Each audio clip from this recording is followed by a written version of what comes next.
Welcome everybody to the Midnight Podcast of Evil, Episode 2. And today we're going to be reviewing From Dusk Till Dawn. Before we get to that, I am joined today by Will. Hello. Emily. We're joined by Sarah. Hey. We had some hosting changes here. Our old co-host will no longer be joining us. Sarah was supposed to be a part of last week's. I just informed her too late. So Sarah's going to be with us moving forward. And I think we're much I got asked a little late, you know. I'm sorry to interrupt you. That co-host is gone. That's good. But yeah, moving forward, this will be the co-hosting team here. We'll have guests join from once in a while in and out. But moving forward, Sarah will be a part of the show. And I just wanted to welcome her. Thank you. All right, let's talk news stories. What do we got this week? Netflix has announced a new King Kong animated series called Skull Island. Emily, what do you think about Skull Island, an animated Netflix series? You think you'll give it a watch? Yeah, I would probably check it out. I'm excited for the new King Kong versus Godzilla. Godzilla versus Kong. Oh, yeah. It says the shipwrecked crew, an island of monsters, and one king to rule them all. The series takes place during the events of the film franchise. What do you think, Will? You think you'll give Kong Skull Island a watch on Netflix? Oh, most definitely. I love good animation. I wonder if John C. Reilly's going to be in it. I don't know. Maybe I don't know if they'll do the same characters, like they'll give them the same look or something. It says it takes place during the events of the film franchise. I don't know if it will be the same people telling a longer story or a different story or different characters. Well, I'm all up for it because I mean there was so many monsters on that island that I wanted to explore more, and I mean I'm game for it. Definitely game. Sarah, you think you'll watch Skull Island? Yeah, I'm not a big King Kong fan. Oh, I'm not aware of. Is it different monsters on the island, or is it like more gorilla type on the island? Kong is like the king of all the monsters. There's other monsters. He tries to keep them all kind of in line. They kind of step out of bounds sometimes. Who's seen the original King Kong, 1930s? Have you seen it? Oh, yeah. I've seen the original. That I've seen. Oh, you guys are missing out. Sarah's the only lucky one here. I've seen that one. The 30s that came out believable and good. You got to give it a watch. It's a classic. I feel like we should have watched it. Nah, we tried to watch all the King Kong and Godzilla movies before Godzilla vs. Kong. We'd be in trouble. There's way too many. That's what it seems like. Did we watch the trailer for Kong vs. Godzilla or Godzilla vs. Kong? Or? Of course. It was freaking amazing. Yeah. I feel like King Kong is very misunderstood. I think King Kong He is. 50 times bigger than he's been in every other movie. Yeah, no, I just feel like he's like the kinder soul out of the two. That's all I'm saying. King Kong's the baby face. Yeah, Well, yes. That's why when you guys say King Kong is king of monsters, I have to disagree with that because I'm giving that to Godzilla because Godzilla can actually traverse the world. He can go wherever he wants. He's scary, but King Kong just seems like the baby. Like he wants to freaking protect everybody. So especially the original King Kong, who was much smaller. Yeah. He scaled the Empire State Building in the original one, and now in this one, he looks like he could just walk over and push it over. Yeah. That is true, yes. They had to make him Godzilla size for it to even make sense. Well, if you look at it, he actually did grow from the time that he was in the movie Skull Island. He got bigger. Well, yeah, they had to make it. Otherwise, Godzilla would have just wiped the floor with him. Yeah. And it's not the first time they've tried this. I think they tried it in the 60s. Godzilla vs. Kong with rubber suits. I saw that one. That was a big That was the very first one, wasn't it? Because they did do that with the Japanese guys talking. Oh, you guys want to watch a cheesy movie? Jeez. I know Bill loves his cheesy horror movies. He's a big fan of Trauma and stuff. So, Sure. Will, you got to be excited. You ready? I got some news for you. Oh God. Your dear friend Emily ordered me the Toxic Avenger Blu-ray set, so look forward to covering those soon. You're Why welcome, would guys. you do that, Emily? Why would you do that? Why? A birthday coming up next Wow. month, and she knows what I like. Why? And speaking of birthdays, next week's pick, Emily is the first staff pick officially because Emily's birthday is in 2 days. Happy birthday, Emily. Thank you, thank you. So that's why Emily's got next week's pick, and Hey, you better buy her something nice. I think we'll be interested in it. I'm going to let everybody know by the end of the show. So if you're listening, stay tuned to find out what we're covering next week. Awesome. Our next news story, Boris Karloff documentary coming out this Halloween season. It's to celebrate the 90th anniversary of Frankenstein. That movie came out 90 years ago, and to think if you watch it, I think it still holds up. I think it was excellent. Are you kidding me? The monsters. I mean, think about Frankenstein as a classic monster. Has he changed at all? And Karloff did more than just Frankenstein. I mean, the old Dark House, and he's done a lot of movies. Yeah. I think he played other monsters as well at points. He wasn't just Frankenstein. And the other Universal documentaries have been excellent. I'm really looking forward to the Karloff one. What did we think of Karloff? Did you like Karloff, Emily, as the Frankenstein monster? Do you think you watched the documentary? I don't think I've ever seen the classic Frankenstein movie. Oh no! Yeah. Oh, no. I've seen Creature of the Black Lagoon. I watched Dracula not too We long watched ago. Dracula not too long ago, Dracula. so we saw that one. I have the whole box set. You bought it from me. We're gonna have to pop that in sometime because Frankenstein is a classic, especially if 90-year anniversary coming up. That's incredible. After watching that trailer, I honestly, watching how he portrayed all his characters, they weren't like over dramatized like a lot of the 50s and the 60s movies were actor wise. Yeah. And that's this is early in the liked about when it. they still appreciated less is more kind of filmmaking. Exactly. Just a stern stare, and then you're good to go. Yeah, I think he played the monster great, and I think he brought a lot of great things to Frankenstein that we wouldn't have had if it was just anybody else. I think he made him more human. And Yeah. I'm really looking forward to the documentary. Our next news story, since we're covering From Dusk Till Dawn today, Robert Rodriguez revealed they're working on a From Dusk Till Dawn animated series. It's 25-year anniversary From Dusk Till Dawn. That's why we're covering this great movie. And I guess in the kickoff of that, Robert Rodriguez announced they're working on an animated series. I hope it's going to be more like a live-action kind of feel, but animated, but like adult maybe. I hope they don't try They to said they're. dumb it down for a They, broader audience. That'd be I don't know. They said they were going back into the Aztec vampire story. Yeah, I just hope they make it more. I know it's gonna be anime, but I hope they make it more adult. I guess. It can still be adult. I hope they don't dumb it down to try to get a broader. They announced that they're working on it, but they didn't announce what channel or who's attached. So I guess depending on where it goes, will determine, if it's more adult or cleaned up. Hey, look, I'm game for adult animation, so. I think if From Dusk Till It Dawn. didn't look that animated though. I don't know. I think it could look good, and I think if you put it somewhere on like a Netflix or a Hulu or HBO Max, somewhere that they have free reign, don't have to worry about censors. If they put it on TV, I think it'll be awful, honestly. But yeah, I think if it's on streaming, they'll have the freedom to do what they need to make it good. I think it's got a shot if it's on streaming. I think Well, they do need to touch but into that Aztec. That Aztec vampire story, they need to kind of touch into that a little bit more. they do if you watch the series, which we'll get into Exactly. later. Yeah, they cover a lot more of that on the TV show.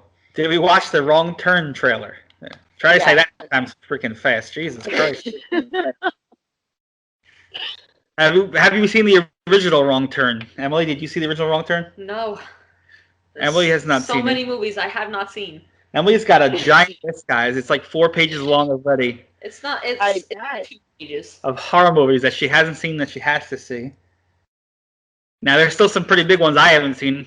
Most notably, as I keep mentioning, Fright Night I haven't watched still. Oh my God! You've never watched the original Fright Night, really? That's one of my picks. That's gonna be one of my picks, just so you know. Wow, that's a classic That's a classic vampire movie. I'm just saying. I think Fright Night was overhyped, so I never watched it. And then at one point, I just got tired of vampires. The original '80s version of Fright Night is not overhyped, not at all. The problem was Fright Night came out within months of Lost Boys, and that was it. Mm. That was the one. The music is what made Lost Boys. That 80s soundtrack. You can't. I have not seen Fright Night, but I don't imagine the music can come close to the Lost Boys soundtrack. So No, it doesn't come. No, the soundtrack does not. Soundtrack does not. And Near Dark came out in the 80s too. And talking to vampire movies in the 80s, I'm going with Lance Henriksen and Bill Paxton. I mean, Wow, that's where I go old. every night. That's really old. They came out around the same time. I know Fright Night, though, that when I think classic vampire movie from the 80s, Fright Night is what comes to mind, always. Fright Night 1 and Fright Night 2. Honestly, Fright Night 2 had the best killing scenes. I've never watched it. I own it. It's part of. I have a giant Blu-ray collection, and I have Fright Night the remake on Blu-ray. Just haven't watched it. I sent you one last trailer. I don't know if you gave this a watch, but did anybody watch the Willy Wonderland trailer? Nicolas Cage. I did. What did you think about it? I have issues with the scariness of the kids singing. You think back to Nightmare on Elm Street and the kids singing Freddy's song, and it's like scary as fuck. So these guys, I don't know what they are, puppets or animated, whatever. They look like animatronics. They look like those. Yeah. Sorry, not to. Yeah. It's okay. They look like when you went to Chuck E. Cheese. That's what they look like. The little robotic machines. Yeah. It looks like Chuck E. Cheese mixed with. And I'm like, what is going on here? And it was not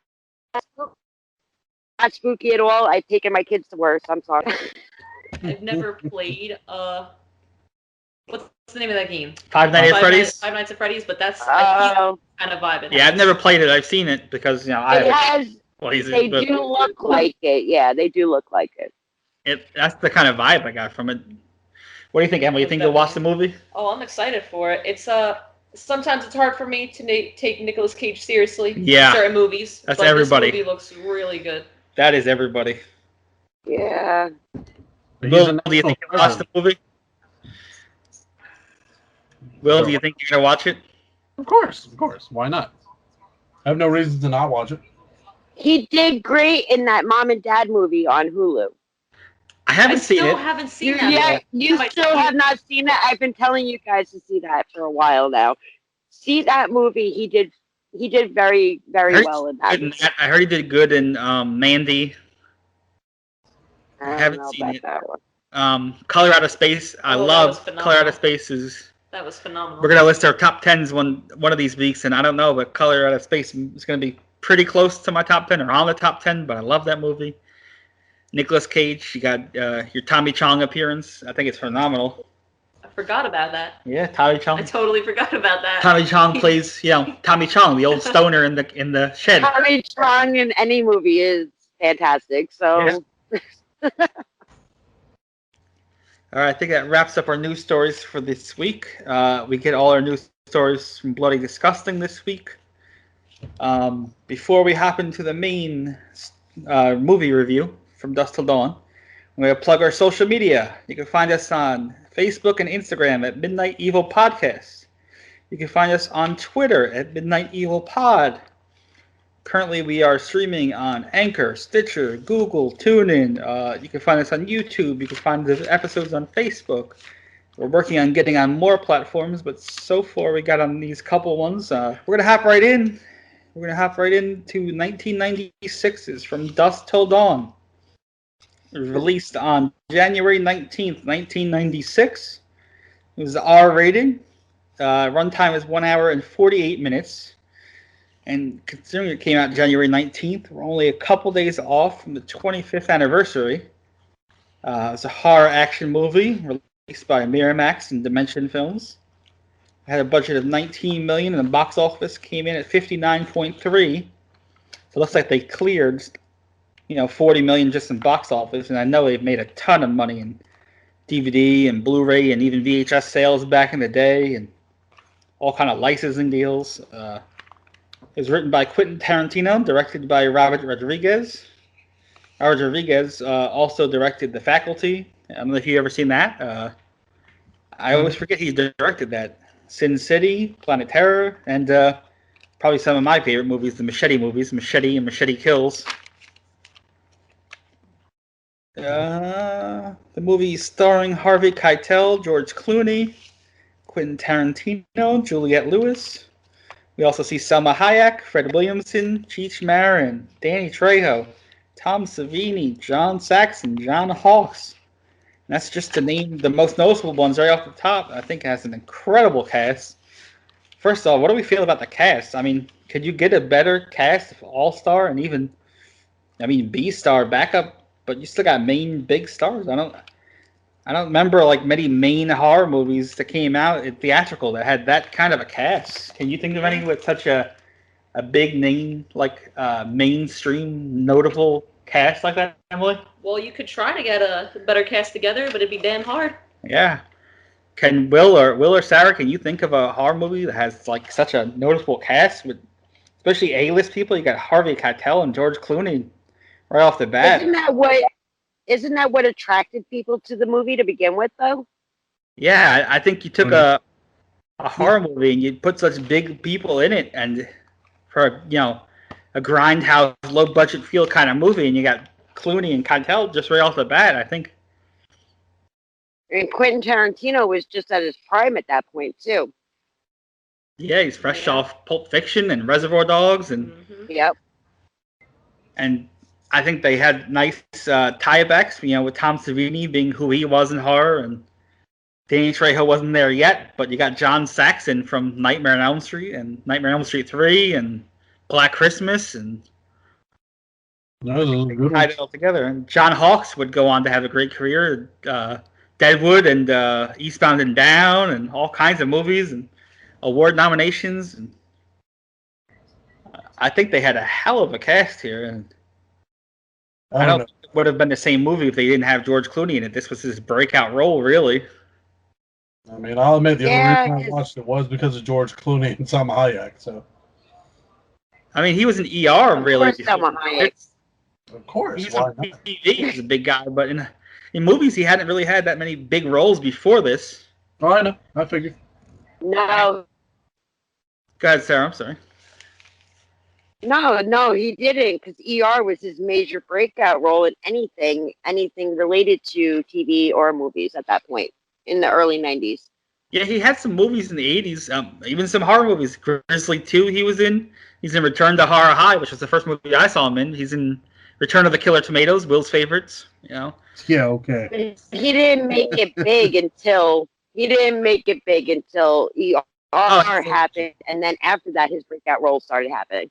I just think it's funny you can backtrack a lot of these big Hollywood stars to starting their careers in horror movies. I mean, even George Clooney, one of the biggest stars of all time, started in horror movies.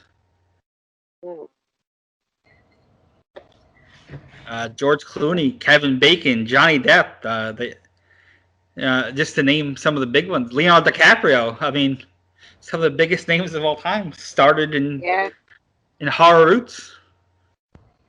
Yeah, Leonardo DiCaprio started in Critters at the beginning? Critters 3, I think, or something like that. Yeah. And Kevin Bacon, Friday the 13th, Nightmare on Elm Street with Johnny Depp. And Grizzly 2 was Clooney's. You can backtrack a lot of these big people to horror. It's a damn shame that it doesn't get the recognition it deserves. It's been snubbed from all awards still to this day. Emily, can you remember when you first saw the movie? How you discovered it, or? I can't. A lot of times when I watch a movie for the first time, I don't remember a lot of it. I gotta rewatch certain movies a couple times. What were your initial impressions or thoughts of the movie? Well, I do remember that the first time I watched it, I was not a fan of the ending, and that has not changed, to be honest. We're definitely going to get into the ending, yeah. Sarah, do you remember when you first saw the movie or discovered it, or your first thoughts about it?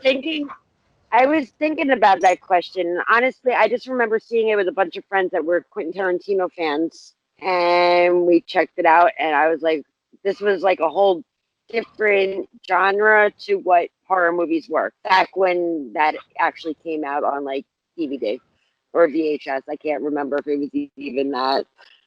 I think I want to say it was on VHS. I want to say I saw It it. had to have been VHS. It came out in '96. VHS was still a thing until the early 2000s. Yeah. I know. I remember seeing it at a Blockbuster. So yeah. I think I probably got it from like a little mom and pop video store. I mean, I worked at a video store in the thousands, and we still rented VHS. Yeah, we just aged ourselves there, but yeah, that's pretty much what happened. I worked at a Popcorn Video back in the day, and I would see all these old movies, and the cover art was fantastic. You'd pick up the VHS, you'd hold it in your hand. I'm still a big believer in physical media. I want to hold it in my hand. I don't want the digital. I stared at horror movies in the Try Art Video was my video store in my local neighborhood, and stared at them for hours and trying to pick out the perfect one just by the cover of the video. Stores were the better ones. Yeah. You'd go to Blockbuster, but it wasn't the same feeling. You go to the little mom and pop one. Exactly. That's exactly what it was too. And I think mine, you could rent movies. You'd get them for like 5 days, and it was like $2. Yep. And it was like get 5, and you get like 1 or 2 free. So it's like $10 for like 7 movies or something like that. You get them for a week. I mean, and then you go to Blockbuster, and it's $10. And you get it for 2 days, and they'll fee you and fine you for everything backwards if you put it in crooked. You get a free pound of gummy bears. Come on now. Yeah. I feel about renting shit out of Redbox. Exactly. I don't like Redbox. Will, you know me. I want to hold it in my hand. I want to own it. I want to return it. Physical copy. Rent a movie. Then I gotta pay you every time I want to watch it. Yeah, I guess you're right. Yeah. That's my problem with digital. I have, I don't know, 200, 300 movies on digital, but only because they came free with the physical copy. I'm not gonna buy something I can't hold in my hand. Yeah, it's not the same. Remember when you first saw the movie at all, or your first thoughts or impressions, or how you discovered it? Well, you know me. My love for freaking practical effects is like what drove me to it. There's some practical effects. There's a lot of CGI in this too, though. Yeah, but I mean, you can see like the actual makeup. Like you see people dressed as stuff. Like I like that.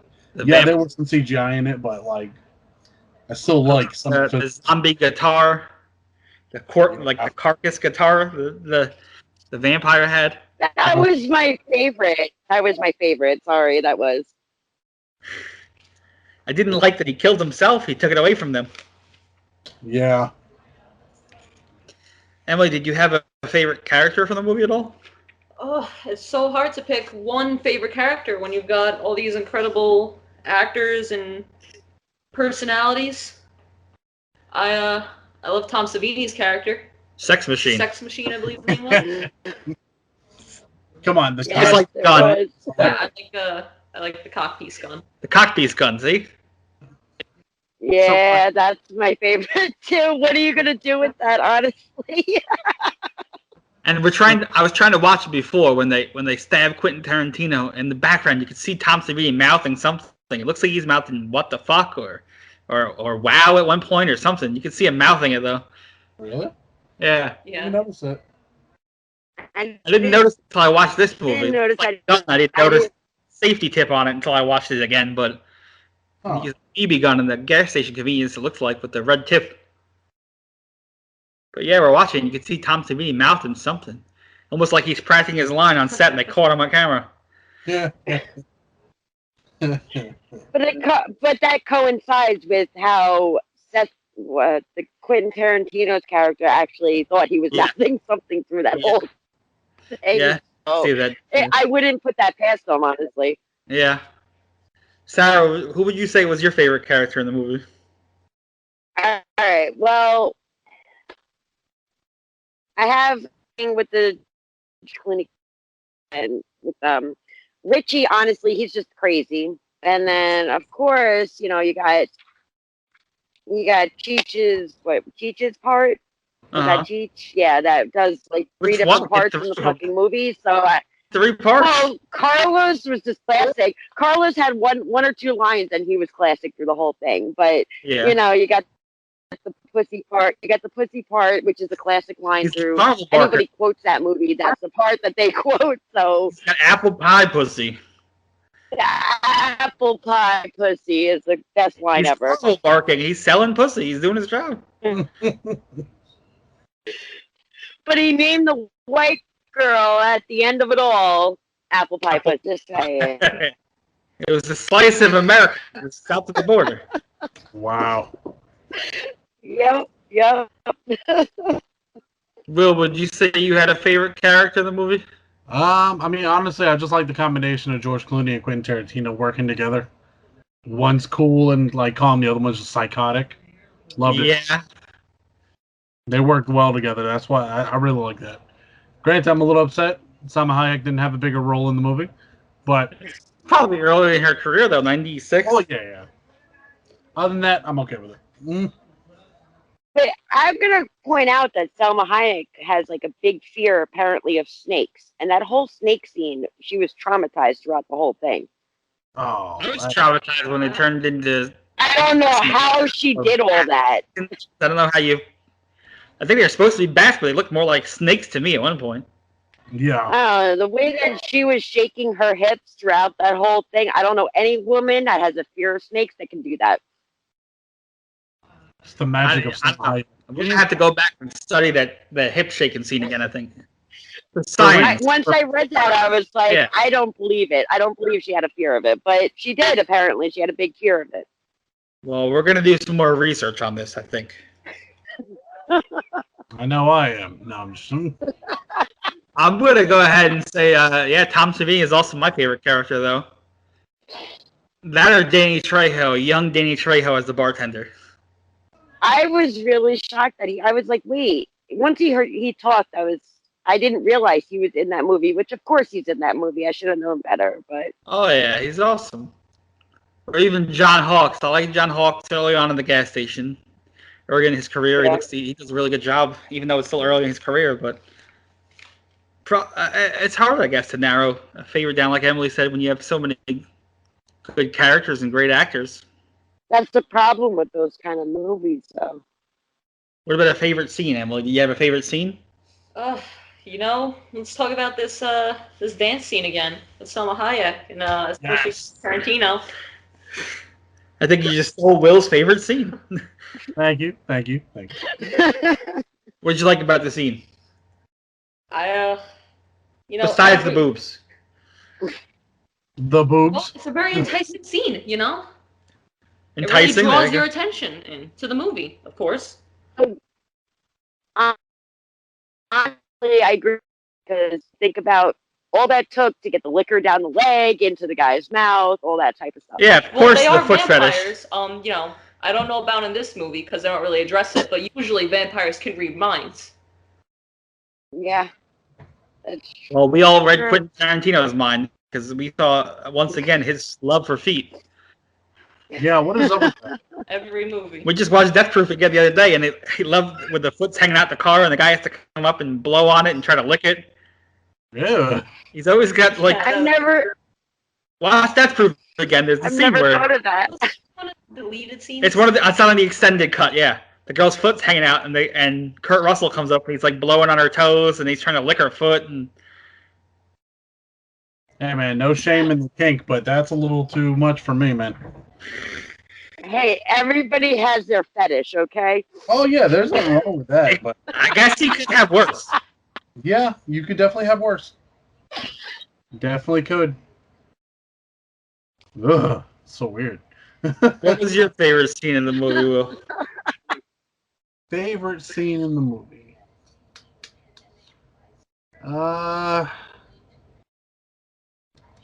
I don't know. I wasn't fond of the son. I can't remember his name now. Scott. Scott. Yeah, I wasn't very Scott. fan of him. Yeah. So like when they finally like killed him, I was like, oh, finally. This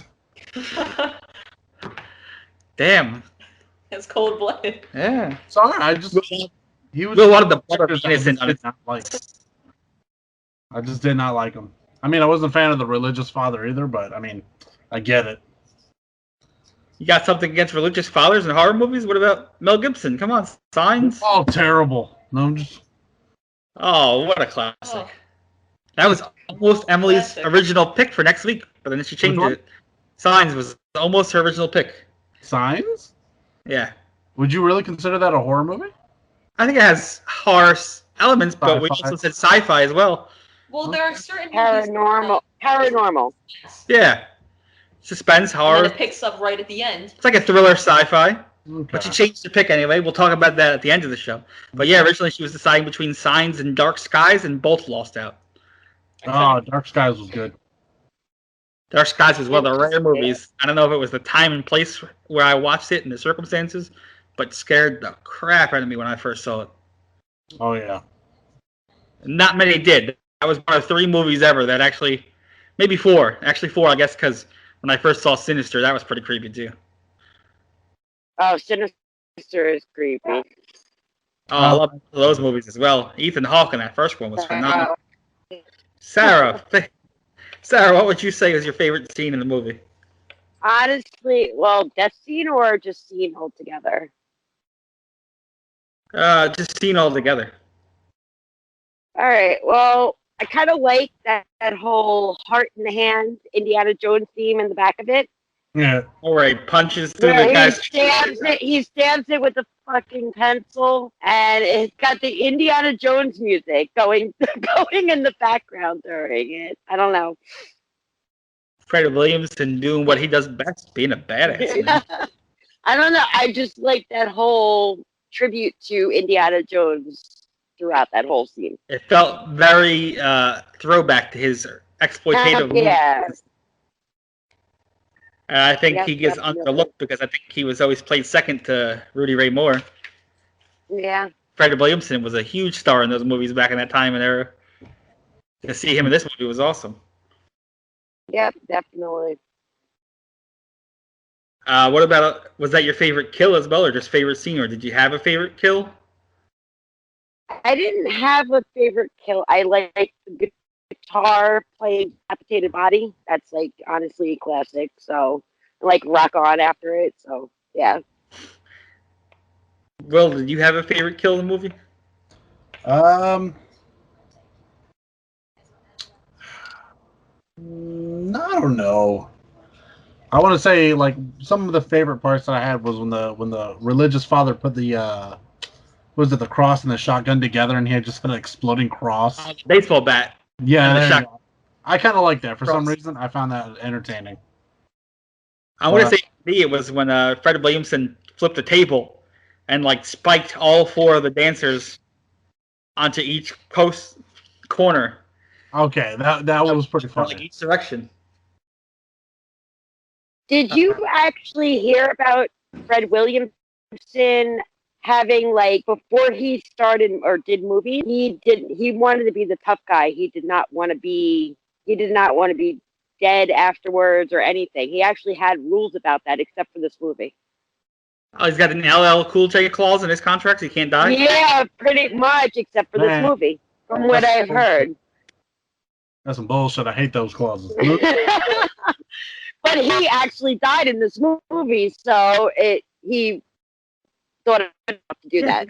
In a lot of his early movies, he did not die. He would not have that happen. Yeah. I can't No, believe they I just got thought that was kind of amusing. I don't like the idea that that movie stars get away with that. Hey, it worked for LL Cool J. Deep Blue Sea, Halloween. Don't even get me Well, this started. guy is a football player, so you know what? Football player guess he before could he do was ever in other things. movies. And a damn good one. Yeah. Yeah. Emily, what about you? Did you have a favorite kill at all? Well, Sarah was talking about one of my favorite kills, the one where Fred Williamson rips the vampire's heart out of his chest, but when he won't die. Tom Savini then stabs it with the pencil. You just spike it. That was pretty funny. All in all, the movie had a whole ton of good kills in it. Will, speaking of that, was there any other like favorite scenes or even other characters you enjoyed? That was a good question. Can't really think of anything off the bat. I mean, I kind of just enjoy the whole movie in general. You know? Yeah, I think overall it's just a phenomenal movie. Honestly, Yeah, it was such a I good think the movie. scene, besides the killing and all that, would probably be the very beginning one, and the gas station, John Hawkes and Yeah. the sheriff and the girls and. Honestly, though, the crazy scenes end up happening so fast you can't keep up with all of it.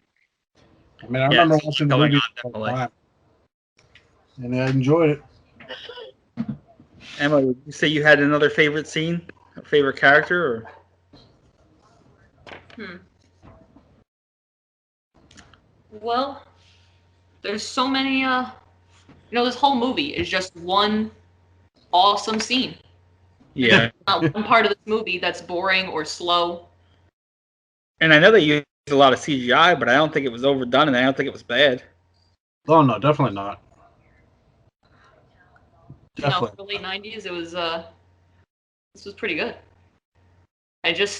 I'm not crazy about the design of the vampires. I'm not crazy about I agree with you. Kind of creature type. I think because they had the Aztec part of it, they made them look more like serpents almost than vampires, is how it came off to me. Well, honestly, it's the fact that, I don't know, they had like a Spawn alien feel to it, and then you got the old school classic ancient vampires, and then you got the regular vampires, young blood. Yeah, they died differently, almost some of them. Yeah. Yeah. Cheech's some of face them- melted. Like too many different. And how did the band make themselves explode on cue? Yeah. Spontaneous Yeah, combustion. that's true. Yeah. Yeah. I don't know if that's an ability they have or what. What do we think of the ending? Sarah, what did you think of the ending? Did you like it? Did you like the ending? Would you have ended it a different way? Would you have kept it the same? I mean, I've never been to Mexico. So how do you have something like that in the middle, like, of nowhere? All these trucks in the middle of a pit in an Aztec ditch, like pretty much in the middle of nowhere. Never seen again. It's happened more than once, you know that. I don't know. Will, we've traveled a lot of these back roads in small countries. I think we've seen some pretty shady. Yeah. Maybe Well, not we ones did with too. massive pits, but. Will, what did you think of the ending? Did you like it? Would you have changed it? Kept it the same? What do we think? Part of me would have changed it just to like keep George Clooney alive, but I mean, other than that, like, George I thought Clooney. he was gonna make it. He did live, though. He was the only. Yeah, Juliette Lewis and George Clooney lived. I thought he got bit. Oh, the father. No, it was the father that died. Never mind. Yeah. Yeah. That's what fucked me up. He I was left like- the bitch to fucking sit in Mexico, literally in the middle of nowhere. He gave her some money. I mean, Oh, hey, yeah. that's just tequila business. No, just He took the car and he left her in the middle of nowhere with an She had Aztec the money. temple. She has an RV and a bunch of cash in Mexico. yeah, but She was. She, No, the thing is, the whole movie, it felt like it was leading up to Kate and Seth leaving together. Okay, they went through this experience together. They both lost family members. They both got no one. It felt like they were supposed to leave together, yeah, they probably should have left just together. as like friends and like companions. I mean, it I- didn't seem. to get her in trouble. Once she leaves with him voluntarily, now she's an accessory. I'm just glad that it wasn't one of those things where like it ended where they were like, all right, let's go hunt vampires together. You know, I was like, They just took done with this. But they took a lot to even wrap their heads around. He's like, he took how many shots out of the tequila bottle to be like, okay, we're dealing with vampires now. This is what's happening. Yeah, this is still a lot to absorb at one time. He lost his brother. He's I'm just gonna keep drinking, and that's it. Yeah. Murder a bunch of people even before he got to killing vampires. Plus, he had to kill his brother after he Yeah, turned. he had to kill his brother. Yeah. Which took him a lot too. That was hesitation as well. It seemed like he was relieved because He was. Yeah. he wants to give him Give the him his relief, peace, the or peace he couldn't give him in life. yeah. He wanted to do it for so long, probably, but held himself back because of brotherly love and everything. Even though he was a incredibly complex person. That's a good way to phrase it, I guess. Fucker. The polite way to phrase it. Or complex, or just fucked up. You could say fucked up. Yeah, he was fucked up. Emily, what were your overall thoughts of the movie? Overall, it was good. You know, it's a movie that grabs your attention from the very beginning, and Would you watch it again? Would you recommend it to somebody who's never seen it before? yeah, oh yeah, I've watched it quite a few times. This is definitely one of my favorite movies. I would definitely recommend it to someone who hasn't seen it. What about you, Sarah? Would you watch it again? Would you recommend it to somebody who's never seen it before? Honestly, this is the first time I've seen it in years, and I'm glad I actually watched it again because I saw it from a different perspective. Me and Emily were lucky and fortunate enough just this past summer to see it in theaters. They had a screening at the local drive-in. Oh yeah. The Starlight, Will, over here in Wichita. Yeah, I remember you told me about it. Yeah, they had they had a those Quentin triple Tarantino features. night, and they showed it From Dusk Till Dawn. I mean, it's kind of badass. when you think about it. From Dusk Till Dawn. We got to Yeah. see both in theaters. It was incredible. That was a I would very watch cool it again. experience. I love watching it. I would recommend it heavily. Will, would you watch? I would. I definitely would. I definitely recommend it. I mean, when it comes to vampire movies, like, I don't rate it as my top movies, but I mean, definitely was a good movie. So, what would be your top vampire movie then, Will? I don't know. Like, Yeah. whenever I think of vampires, I think of like suave and sophisticated. Like, you know, like, oh, we're not trying to. Twilight. Twilight's your going favorite Interview with the vampire Vampire. movie? No. You said Vampires are not supposed to sparkle at all. Vampires I are was not thinking supposed more to. of like Interview with a Vampire. That's it. Interview with the Vampire is a great movie. Interview with the rules of vampires. Yeah. Sarah, what would be your favorite vampire movie then, if you had to guess one? Interview with the Vampire or Fright Night. Tie between. Honestly, Fright Night is classic. Mm-hmm. Emily, what would be your favorite vampire movie? You know, Interview with the Vampire or From Dusk Till Dawn. See, that's all I'm saying. I'm, Interview with the Vampire was a classic. I gotta go with Lost Boys. It was. I really do. No. Oh, come on. Feel. You got Right. Corey Feldman. You got Corey Haim. You got still never seen Lost Boys. Joel Schumacher. I mean, come on. It's a No. great. It's a great movie, but when you talk about classic vampires and the setup that vampires are supposed to relay, that honestly, Interview with the Vampire follows the rules. Fright Night follows the rules. Honestly, the classic Dracula is pretty good too. I'm a big fan of that. Yeah. Yeah. I think Spot- all the Vampire- ghosts. Other one that- Yeah. I think it was phenomenal. I think it's hard to miss. Did anybody see any of the sequels? Will, did you see any of the sequels? I did not know there were sequels. Did you see any of the TV series? Oh, hell no. Sarah, did you see any of the sequels or the TV series?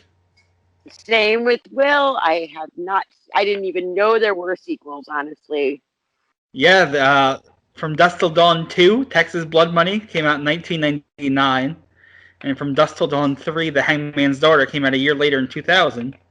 I think the third one was a prequel, if I remember. I think I've seen it. I've seen the second one. I think I've seen the third one, maybe when it first came out, because I was working at the video store back then, but I don't remember anything about it. I remember Danny Trejo was in all three, but I don't even I'm remember surprised how. though.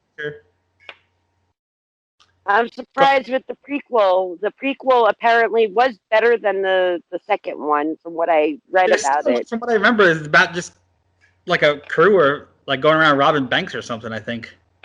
The second one was about that, yeah. Yeah. The I remember that one. third one or whatever. was not. It was about the more the Aztec background to it a little bit. It went back in the past a little bit. Emily, did you see any of the sequels of the TV series at all? I did not. Guys, I think we're all slacking here. Huh? I seen the second one and the third one when they came out on video way back in 2000. There's also a documentary, like a full-length documentary called Full Tilt Boogie, about the making of the From Dusk Till Dawn.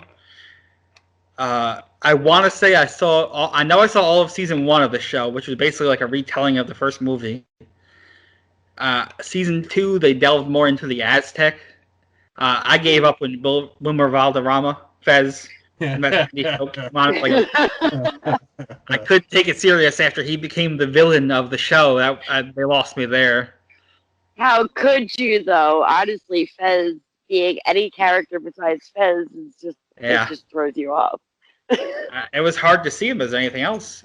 You can't touch that first movie. They tried to go with the same vibe and the same feel and look, but it was not the same. They couldn't come close. I don't think it was bad. I think if you haven't seen it, don't expect it to be as violent or as crude as the movies, but it's not a bad show.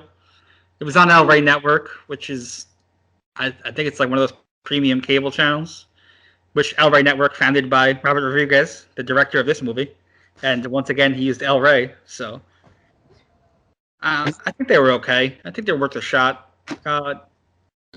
Don't go expecting to be near the greatness of the first one, but they're not bad to watch. Have you considered like watching anything on the Shudder channel? Shudder looks phenomenal, sounds phenomenal. I like the concept. I like the idea. I can't do it. I want to hold that physical media in my hand. Well, I mean, yeah, I get that, but that's like I want to see because I heard they're having really good shows on there, and like I would probably give From Dusk Till Dawn. I want to watch Tom Savini documentary. Okay. Watch Critters a new binge. Never a fan of Critters. I see the movies. Neither have I been. I see the movies. I gotta watch the show. That's how I feel. And they have In Search of Darkness, I think, which is a documentary about horror movies, and they had something else that I wanted to see. What the heck was it? Oh, the Cursed Films. Did you see Cursed Films on Shudder? That was good. It's about different movies. They take movies like Poltergeist, which had like a background and stories about being cursed with the actors dying and stuff. Oh, okay. It sounds interesting, actually. I would probably watch something like that. Talked about on that show. Yeah, we watched season 1. It was phenomenal. Season 2 got picked up. I don't know when it's coming out. Shudder has some good things, but other than the originals, if it's something I can't get on DVD or Blu-ray, I'll watch it. But if I can get it on DVD or Blu-ray, I want to hold it in my hand. That's the problem I have with Shudder. I think I would recommend it for horror fans who don't mind streaming and stuff. But I'm too rooted in that old school. I want to have it in my hands. I want to hold it. Well, what about it like makes you like it so much? Like the physical copies. Like, don't get me wrong, I'm a fan of physical copies.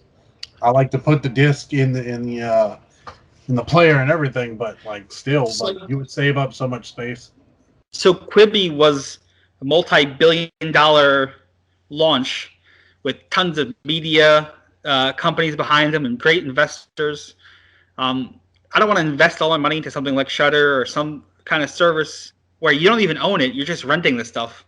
Yeah, that is true, yeah. Like I had the same problem with Netflix. I'll watch the originals, but I don't like watching a lot of movies on there because if I want to watch it again and again, they take stuff off their sites all the time. That's the problem, yeah. Space. So I know it takes up a lot of space and money, but you got it forever. That is true, but I'm one of those people that if I watch a movie like twice, I'm probably not going to watch it again for like a long time. It depends on the movie for me. Yeah. There's some that I'll rewatch all the time, and some that once is enough. Yeah, like I like a good action movie, so like I'll watch that for, I like older action movies. I just got a movie Emily's been dying to see that we can talk about that other project we have coming up soon. But Okay. I got Con Air on Blu-ray. I can't wait to watch that again. Oh, great movie. Steve Nobody's ever Buscemi seen was awesome. To watch Steve it. Buscemi was like classic in that.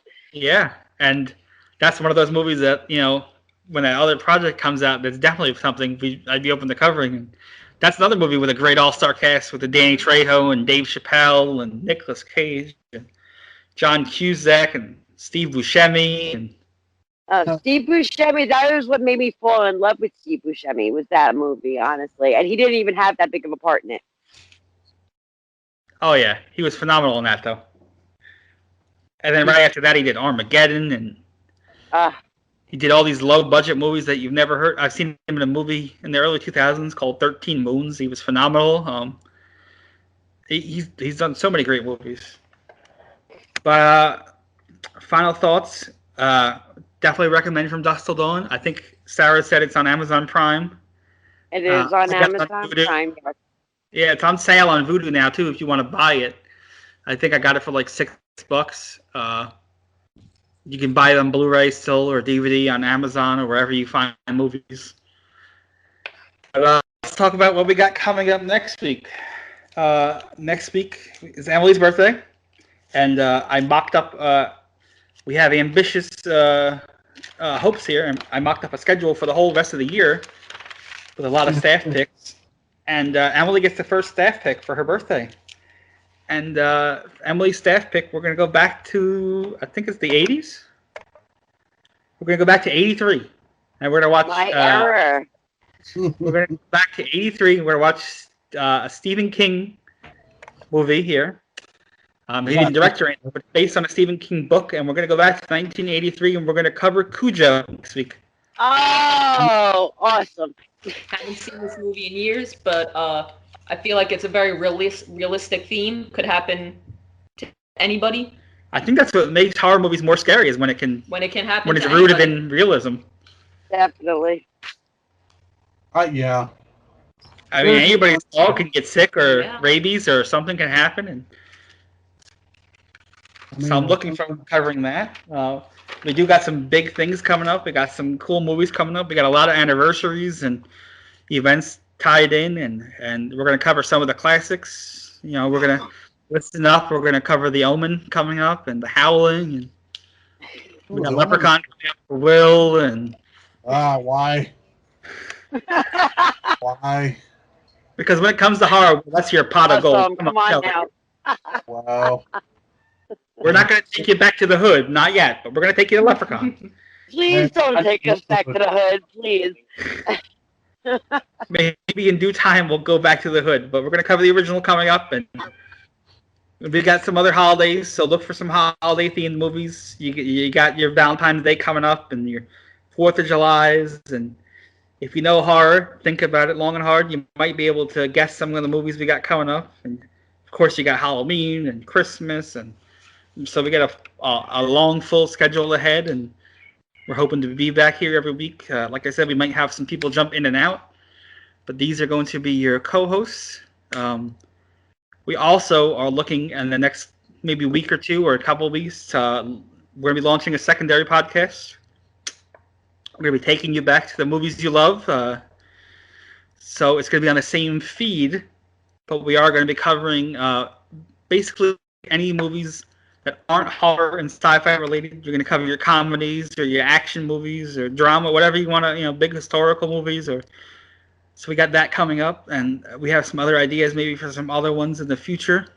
Maybe like little specials here and there or one-shots. But yeah, so we're looking forward to launching that secondary podcast coming soon. There's just so many great movies that don't really fall in the horror banner that we love and we would like to talk about and celebrate, and instead of putting it under the same banner and screwing up our own concept, which is, hey, we'll bring you guys a second show, so look forward to that coming up.